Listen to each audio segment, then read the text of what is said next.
There are moments in life when you realize you've destroyed someone you love. And the worst part is knowing you can never undo it. For Prince Rogers Nelson, that moment came on a freezing January night in 1983. In a Minneapolis dressing room that reeked of sweat, perfume, and something chemical that made his throat tighten. Denise Matthews, the woman the world knew as Vanity, sat before him wearing nothing but a silk robe and smeared makeup. Her pupils dilated to black pools that reflected the dim backstage lights. She had just performed Nasty Girl for the third show that week, her body moving with the practiced precision of a machine designed for male fantasy. Prince had built that machine. He had chosen every costume, choreographed every hip thrust, written every lyric dripping with sexual innuendo. He had transformed a struggling model into Vanity, an icon of raw sexuality that drove audiences into frenzy. But now, watching her hands shake as she reached for the powder on the table, he understood with horrifying clarity what he had actually created. What she told him in the next few minutes would haunt him for the rest of his life. It was a confession so raw, so devastating, that Prince would stand paralyzed, unable to speak, for nearly an hour afterward. And the cruelest irony? 33 years later, in 2016, both of them would die within months of each other, their bodies ravaged by addiction and pain, forever bound by the darkness they shared in that room. If you want to hear more untold stories like this, please subscribe to our channel. We bring you the truth behind the legends, the darkness behind the spotlight, and the human cost of fame that nobody talks about. To understand what happened in that dressing room, you need to go back to 1982, to the moment Prince first laid eyes on Denise Matthews. She was 23 years old, a Canadian model and aspiring actress who had moved to Los Angeles with dreams that didn't involve taking her clothes off for a living. She had done some work in B-movies, a few magazine spreads. Nothing that suggested she would become one of the most controversial figures in music history. Prince was already ascending, riding the wave of controversy and preparing for what would become 1999. The album that would transform him from Minneapolis sensation into global phenomenon. But he had a vision that went beyond his own music. He wanted to create an entire universe around himself. And that universe needed a feminine counterpart, a woman who could embody the raw sexuality that he himself channeled, but could never fully express as a male performer in the early 80s. He needed someone he could mold, someone without a strong sense of self who would let him rebuild them from scratch. When his management showed him photos of Denise Matthews, he saw the perfect canvas. She was beautiful in a way that photographed as both innocent and dangerous. Her features had an exotic quality that would make her stand out, and most importantly, she was hungry enough, desperate enough, that she might actually say yes to what he was about to propose. Their first meeting took place in a Los Angeles recording studio where Prince was working on demos for what would become the Times' second album. Denise walked in wearing jeans and a simple blouse, her hair natural, her makeup minimal. She looked like a girl next door, exactly the opposite of what Prince had in mind. He studied her for a long moment, circling her like a sculptor examining a block of marble. And then he told her something that would change her life forever. He said he could make her a star, bigger than anything she had imagined. But she would have to trust him completely. She would have to become someone else. Someone named Vanity. The name itself was a command, an identity built on surface and sexuality. Denise asked what the role would involve, what kind of music they would make, what the image would be. Prince's answer was simple and chilling in its completeness. He would decide everything. The clothes, the choreography, the attitude, the persona. She would be his creation, his fantasy made flesh. And if she agreed, if she surrendered herself to his vision, he promised she would be famous beyond her wildest dreams. She said yes. Of course she said yes. When a genius offers to make you a star, when poverty and anonymity are your alternatives, when you're young enough to believe that fame will solve all your problems, you say yes. But what Denise Matthews didn't understand, what she couldn't possibly understand until it was too late, was that saying yes to Prince meant saying goodbye to herself. The creation of Vanity 6 began immediately, and it was unlike anything happening in popular music at that moment. Prince assembled 3 women, Denise Matthews, Susan Moonsey, and Brenda Bennett, and turned them into living embodiments of male fantasy. The name itself, Vanity 6, was a joke with layers. 6 was supposedly the highest number on the scale of feminine sexiness. The music was deliberately synthetic, all drum machines and synthesizers, giving the whole project an artificiality that mirrored the constructed nature of the women themselves. But it was the image that truly shocked America. Prince dressed them in lingerie, stockings, garter belts, and high heels. This wasn't the safe, controlled sexuality of Madonna, who would carefully manage her own provocative image years later. This was raw, aggressive, almost pornographic in its presentation. And Vanity, as the lead, became the focal point of all that sexual energy. Prince choreographed every move, taught her how to move her body in ways that would drive men wild and make women either jealous or disgusted. He wrote lyrics for her to sing that were so explicit they could barely get radio play. Nasty Girl, their first single, was a revelation and a scandal. The chorus was an invitation and a taunt. The verses dripped with double entendres that weren't really double at all. When Vanity 6 performed on American Bandstand in February 1983, host Dick Clark looked genuinely uncomfortable, and the FCC received hundreds of complaints from parents who couldn't believe what their teenagers had just watched on afternoon television. But what was happening to Denise Matthews during this transformation? That's the question nobody asked, the story nobody wanted to tell, because it would have ruined the fantasy. Prince controlled every aspect of Vanity's existence. He chose her costumes down to the underwear she wore beneath them.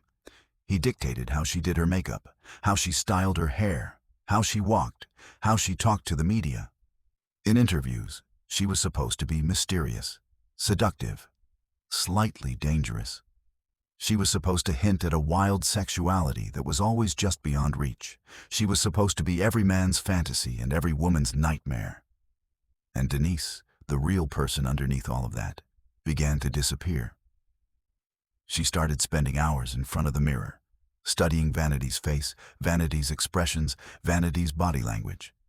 She practiced the walk, the look, the attitude, until it became automatic.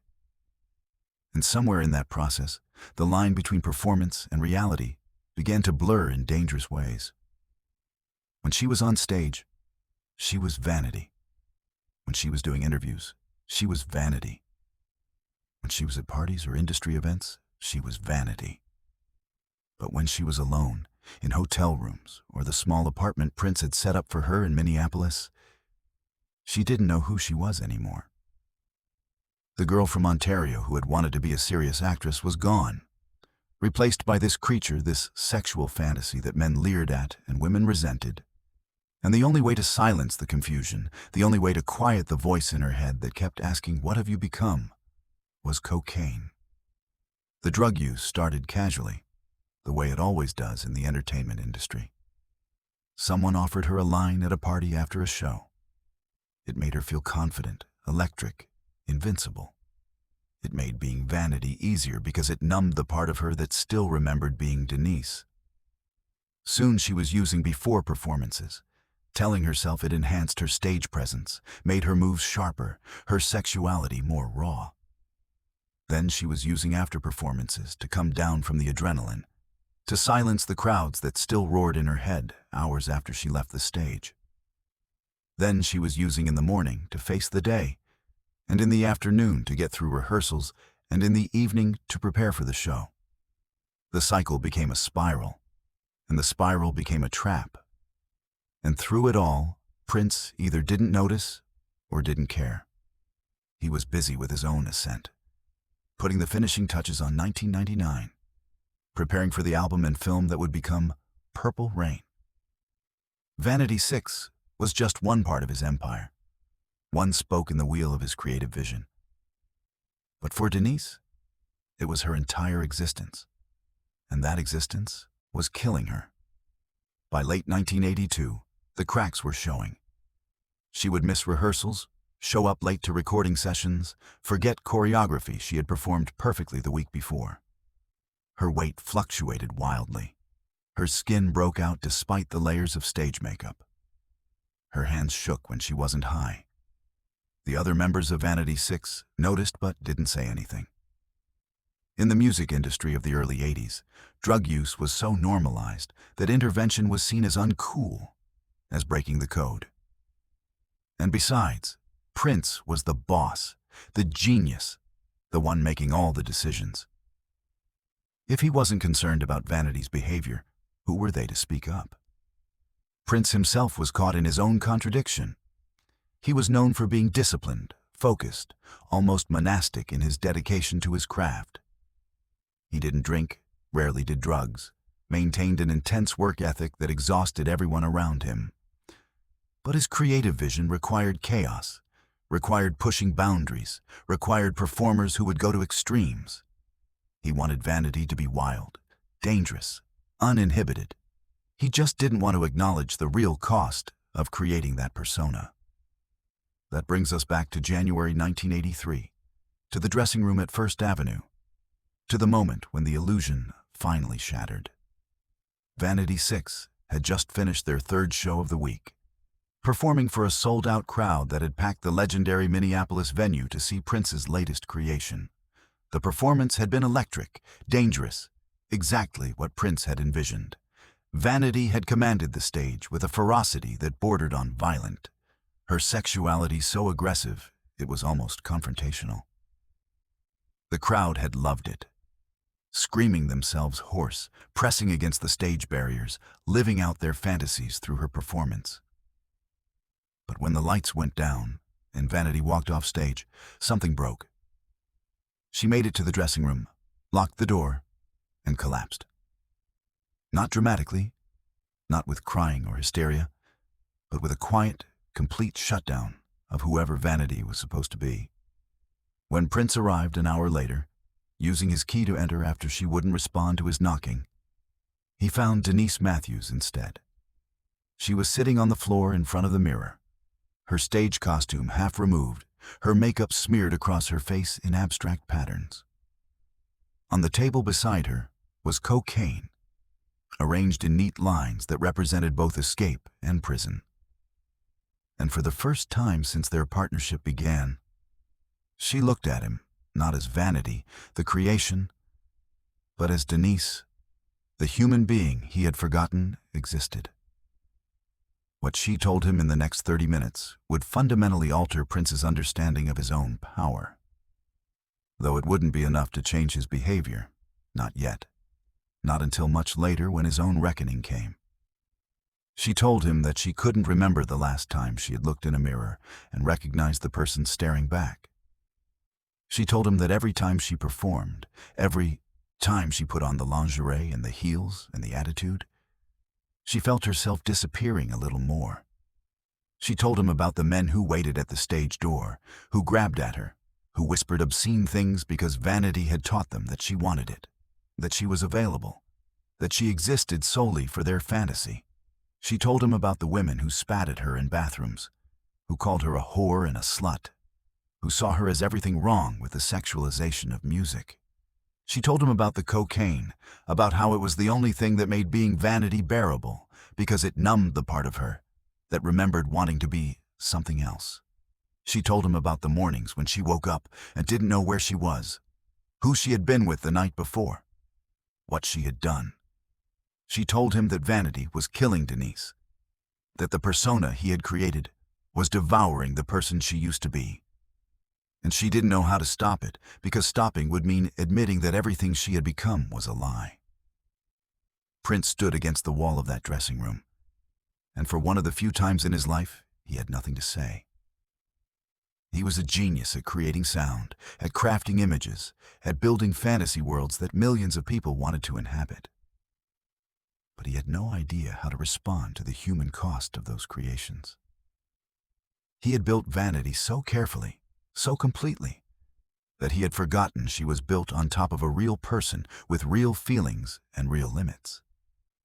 And now that person was breaking apart right in front of him, and his genius couldn't fix it. The confession lasted almost an hour, though to Prince it felt like days. When Denise finally stopped talking, when the words ran out and she sat there shaking on the floor surrounded by the debris of her stage persona, Prince quietly left the room. He didn't offer comfort. He didn't make promises to change things. He didn't acknowledge his role in her destruction. He simply left, because facing what he had done would have required dismantling the entire machinery of his creative empire, and he wasn't ready to do that. Not yet. Within months, Denise Matthews left Vanity 6. The official story was creative differences, a desire to pursue a solo career. The real story was that she couldn't survive another year as Vanity, that the persona was literally killing her, and she chose escape over fame. Prince replaced her almost immediately with another woman, Patricia Apollonia Cotero, who became Apollonia and stepped seamlessly into the role Vanity had vacated. The machinery of Prince's creative vision didn't stop, didn't even slow down. It simply found new parts and kept running. And Denise? She tried to build a solo career, released an album, did some acting, but the shadow of Vanity followed her everywhere. No matter what she did, no matter how hard she tried to reclaim her own identity, the world only wanted Vanity. The sex symbol, the fantasy, the lie, the cocaine addiction that had started as a coping mechanism became a full-blown dependency that nearly killed her. In 1994, she was found unconscious in her apartment, her kidneys failing, her body shutting down from years of abuse. She spent weeks in the hospital, hovering between life and death, and it was during that time that she experienced what she would later describe as a spiritual awakening. When Denise Matthews emerged from that hospital, she had made a decision that would have seemed impossible during her Vanity years. She renounced her entire past. She found religion, specifically evangelical Christianity, and devoted herself to God with the same totality that she had once devoted to being Vanity. She refused to acknowledge her past as Vanity, wouldn't discuss it in interviews, asked that all photos and videos of that era be suppressed. She even returned her royalty checks, saying the money was tainted by sin. It was a complete rejection of everything Prince had made her become. A desperate attempt to reclaim Denise Matthews from the wreckage of Vanity's life. She spent the next 20 years as an evangelist, traveling, speaking about her redemption, warning young women about the dangers of the entertainment industry. And she never spoke to Prince again. Not once. Years passed. Prince himself underwent his own transformation, becoming a Jehovah's Witness in the early 2000s, seeking his own form of redemption from the excess and sexuality that had defined his early career. The man who had created Vanity was now trying to distance himself from that creation, though he never publicly acknowledged the harm he had caused. But the damage was done, the seeds planted decades earlier in that Minneapolis dressing room. In February 2016, Denise Matthews died at age 57. Her kidneys, destroyed by years of cocaine abuse, had finally failed completely. She died in a hospital in Fremont, California, her family and her faith surrounding her. Denise Matthews to the end. Vanity buried and forgotten. When Prince heard the news, those who knew him said he became very quiet, retreating into Paisley Park for days, refusing to speak about it. What he thought about during those days, what memories surfaced, what guilt he may have felt, nobody knows. But 2 months later, on April 21, 2016, Prince Rogers Nelson was found dead in an elevator at Paisley Park. The cause was an accidental overdose of fentanyl, an opioid painkiller he had been taking for years to manage chronic pain from decades of performances. His death was ruled accidental, but those who knew the full story understood a deeper truth. Prince, like Vanity before him, had been destroyed by the very things that made him famous. The relentless drive for perfection, the need to control every aspect of his image, the use of substances to manage the pain of being a living legend. All of it had caught up with him in the end. So what do we take from this tragedy? What lesson exists in the story of Prince and Vanity? Two people who died within months of each other, both destroyed by fame and addiction, forever bound by what happened in that dressing room 33 years earlier. Perhaps it's this: that genius and cruelty often walk hand in hand. That the same vision that creates transcendent art can also destroy human lives. That fame is not worth the price we force people to pay for it. Prince was a genius, one of the greatest musical talents of the 20th century.